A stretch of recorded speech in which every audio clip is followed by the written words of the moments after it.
Good.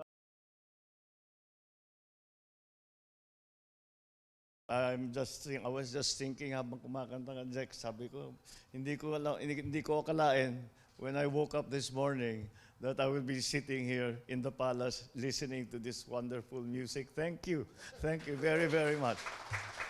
Talagang pinagpatuloy mo yung pagkakilala sa mga Pilipino na magagaling kumanta, magagaling umarte, magaling sa arts talaga at saka sa kultura. Kaya thank you very much for the honor that you have brought to the country and the enjoyment that you give to so many people. And ating mga boksingero, yun na nga, pag pinagpatuloy nyo rin ang pagkakilala sa Pilipinas, tayo na nga kilabot ng Mexico dahil tayo lang yung tumatalo sa kanila. At kaya congratulations sa inyong nalalaman ko kung paano mag-training at gaano kahirap ang training ng boksingero. Siguro sa lahat ng atleta, isa na yan sa pinakamahirap. Lahat yan nasubukan ko. Wala namang ibang sport na kahit na matibay ang katawan mo, na tinatamaan ka. Yung ibang sport, hindi naman ganun. Basta't palakasan lang talaga. Ang boxing, iba. Talagang nasa puso yan. Hindi nakukuha sa lakas ng braso yan. Nakukuha yan dahil matibay ang puso ninyo.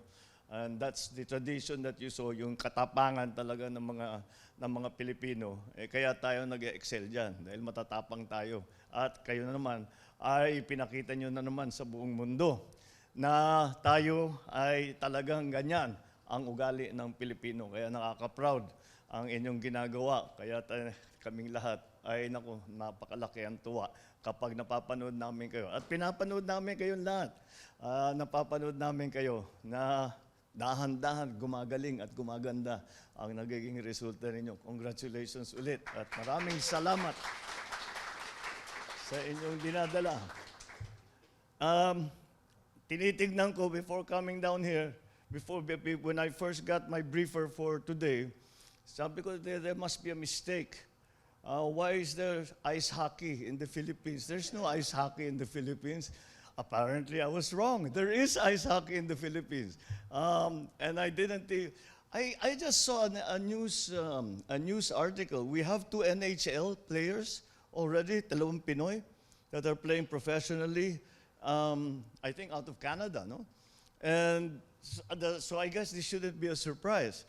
But I think it will be a surprise to the rest of the world when we field an ice hockey team that does very, very well. And they'll say, wala namang yelo dun sa Pilipinas, paano nagpa-practice itong mga ito? So we'll show them. Then it's nice to be able to see that even the non-traditional sports are sports that are continuing to be promoted. And we try our best to participate in the international competitions. That's the only way that we will get better, that we will learn how to be better in terms of our whatever events it is, whatever sport is it that you're representing the Philippines as. But again, it's just the very fact that we have a hockey team coming from the Philippines is already something of an achievement. And for you to have done so well besides is an added achievement on top. Congratulations and well done. And keep up the good work. And shout out the name of the Philippines to all those cold places that you will be going to play hockey. Makati Football Club, I'm very familiar with this club because we played against you when I was in LaSalle. We sometimes won, but it was sort of half and half. Well, it's always good to see. This is the game that has become close to the world's heart. Lahat ng buong mundo na ay sumusunod sa football. It's still the most popular game in the world. Kaya mabigat-bigat. The competition is going to be. You know how good those players out there. I'm sure all of you watch Premier League. I'm sure all of you watch UEFA. I'm sure all of you watch all of these international competitions, and you see how how hard people play and how strong the competition. Everybody wants to be a star football player. I mean, who doesn't? Everybody wants to be a star football player, but to get there, it's a great deal of very, very hard work, working with and competing with some very, very talented people. But I am sure, I have always been of the opinion that when it comes to football, it is just a matter of time before we will see games played out of Wembley with Filipinos playing on different teams. We will see games being played in the European Cup with Filipinos playing in those teams. So, because bagay sa atin to actually, if you think about it, we are not so tall, so basketball does not, although it's the most popular game, everybody likes watching it, for our physique, it's not ideal because we are not as tall as those, yung mga forward nila, 6'7".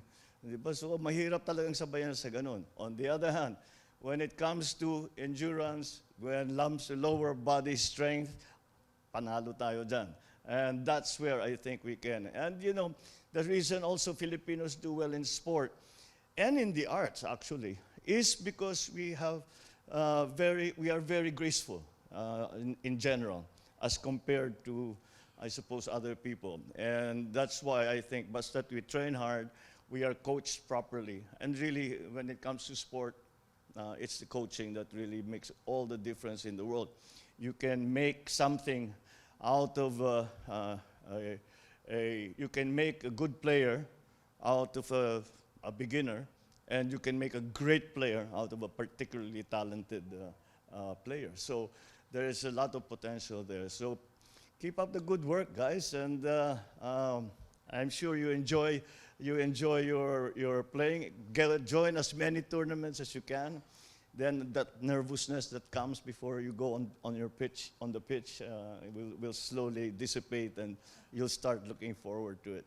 So well done, and keep up that and that what you are doing, bringing glory to the Philippines, and that for me, as your president, that is a very, very important part of your achievement, is that you have put once again, in the grand tradition of our artists, in the grand tradition of our athletes, you have put once again on the map, the Philippines. And people will remember us once more as this grand culture with such great capacity, with such great potential that you are now showing the rest of the world. Thank you once again for all that you have done for the country. Maraming salamat. Thank you.